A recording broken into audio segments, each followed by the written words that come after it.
Gold medal वाली बहू। सपना के पिता एक गरीब किसान थे। माँ पिता खेत में काम करते तो पीछे से सपना गांव के बच्चों के साथ हॉकी खेलती। एक दिन शाम को, सारा दिन खेलती रहती है, ये नहीं कि छोटे भाई को संभाले। माँ पता है, मैंने आज हॉकी में पास के गांव के लड़कों की टीम को हरा दिया। अरे वाह वाह मेरी बेटी, शाबाश। ये ले के रुपया, जा जाकर टॉफी खा ले। सपना खुशी से पिता के गले लग जाती है और बाहर चली जाती है। अरे तुम इसको बिगाड़ रहे हो, मैं ना इसकी शादी ही करा दूंगी। ऐसा कैसे शादी करा देगी? हाँ, अभी तो उम्र खेलने की है। माँ बड़बड़ करती वहां से निकल जाती है। लेकिन शाम को उन लोगों के घर कुछ लोग आते हैं। अरे राम सुखिया, जरा ये तो बतलाओ, सपना के बारे में क्या सोचा है? अरे क्या सोचना है मास्टर जी, पढ़ रही है, जितना पढ़ सकती है पढ़े, फिर शादी करवा देंगे, कोई अच्छा सा गांव का ही लड़का देख लेंगे। अरे तुम तो उसके पिता हो, तुमको कुछ नहीं पता? माँ घबरा जाती है। अरे का मास्टर जी, का पता नहीं, का हो गया? हम तो इनसे पहले ही बोल रहे थे कि लड़की की जात है, संभाल लो। अरे भाभी जी, आप भी ना कभी अच्छा भी सोच लिया करो। अरे सपना क्या खेलती है हॉकी, बड़े से बड़े आदमी भी नहीं जीत पाते हैं उससे। कल गांव में एक टीम आ रही है, लड़कियों की हॉकी खेलने उसे भेज देना, वहां शायद कुछ बात बन जाए। अरे ना ना मास्टर जी, कोई खेल वेल नहीं करवाना हम लोगों को, वो भी शहर के लोगों के साथ तो बिल्कुल भी ना। शहर के लोगों को ना कोई भरोसा नहीं होता मास्टर जी। अरे कैसी बात कर रही हो सपना की माँ, बुरा आदमी तो हर जगह मिल जाएगा, उसके लिए शहर का और गांव का। हाँ हाँ मास्टर जी, हम लोग तैयार हैं, कल आ जाएगी सपना वक्त से। माँ के लाख मना करने पर भी पिता सपना को हॉकी टीम के लिए भेज देते हैं। शाम को सपना वापस आती है, लेकिन लट के मुंह से। और क्या हो गया, मार खाई हो का? कौन मारेगा हमें? कोई मार वार खाकर नहीं आए। अरे फिर शकल पर 12 क्यों बजे हैं, बताओगी? देखो माँ, आप समझोगी नहीं, बताकर फायदा क्या है?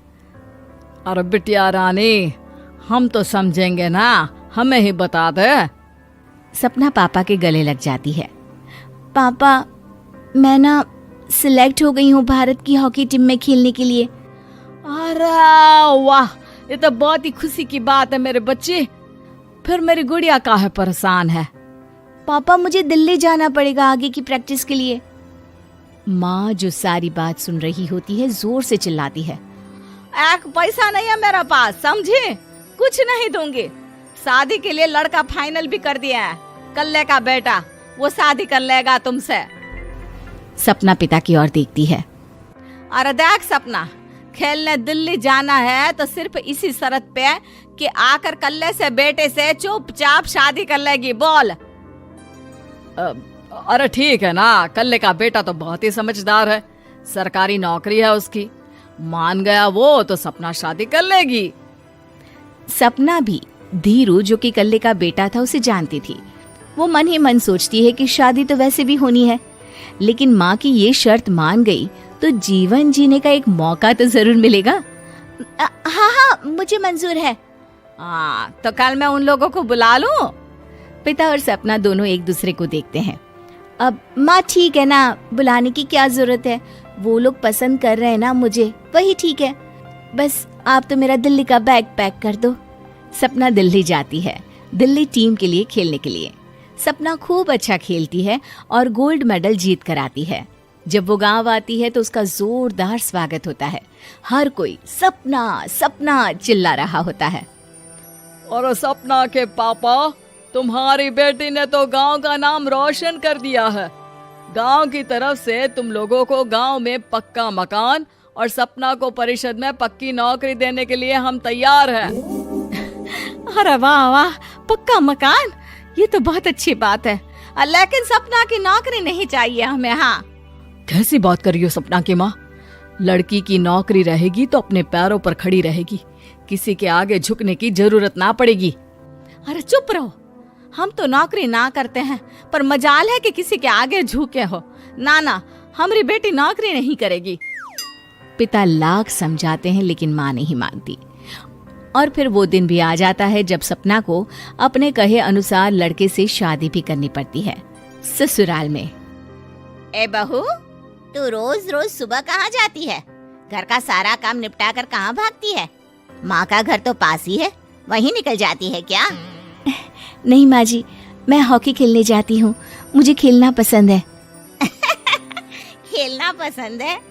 अरे कैसी बात कर रही है बहू, शादी के बाद तो कोई लड़की खेलती फैलती नहीं है, वो घर का काम काज देखती है। सपना कुछ नहीं कहती। वो एक रोज कमरे में अपनी अलमारी ठीक कर रही होती है कि तब सुनो, वो जो लटक रहा है ना, क्या बोलते हैं उसे? मेडल। सपना पति की बात सुनकर खुश हो जाती है, उनके पास जाती है। मैं सोच ही रही थी कि तुमने कभी पूछा क्यों नहीं। ये मेडल है, मैंने जीता है, पता है, हॉकी में। बड़ा मैदान, बहुत से लोग, 2 टीम और फिर शुरू होता है जुनून। पता है, लगता है जैसे बस जिंदगी यही है, खेलते रहो, भागते रहो, दौड़ते रहो और लक्ष्य को पालो। सुनो ना, मैं ना भारतीय टीम के लिए खेलना चाहती हूँ। माँ, यहाँ तो आ जरा। सपना हैरान हो जाती है कि ये क्या हो गया, पति अचानक से माँ को क्यों बुला रहा है। हाँ बेटा, क्या हो गया? काहे गला फाड़ रहे हो? माँ, ये सपना क्या कह रही है? अरे बीवी तो बोलती ही रहती है बेटा, लेकिन क्या हो गया, चिल्ला क्यों रहे हो? ऐसा क्या बोल दिया इसने? माँ ये बोल रही है कि इसको खेलना है भारतीय टीम के लिए। सपना डर जाती है। नहीं माँ जी, मैंने कहा कि मैं चाहती हूँ कि वो मैं बोला था ना, शादी के बाद कोई खेलता नहीं, घर का काम काज देखता है, लेकिन फिर भी। नहीं माँ जी, ठीक है, मैं घर का काम देखूंगी, कल से मैं खेलने भी नहीं जाऊंगी, माफ कर दीजिए। सपना पति की तरफ देखती है जो माँ की तरफ देख रहा होता है। उसे गुस्सा तो आता है, लेकिन करती भी तो क्या, सास के सामने कैसे पति की क्लास लगाती। अरे बेटा, अब क्यों घूरे जा रहे हो बहू को?